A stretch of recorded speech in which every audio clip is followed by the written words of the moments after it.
How to save and share your snapcode on Snapchat. So hello guys, welcome back to my YouTube channel. In this quick tutorial I'll be showing you how to save and share your snapcode on Snapchat. So let's get started.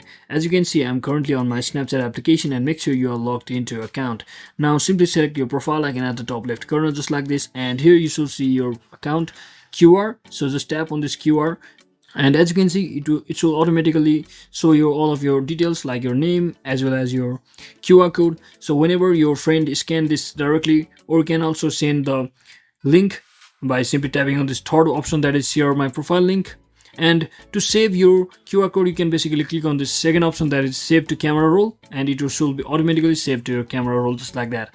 So if you want to share your snapcode, basically tap on this first option to share your snapcode using different social media platforms such as WhatsApp, Instagram Direct.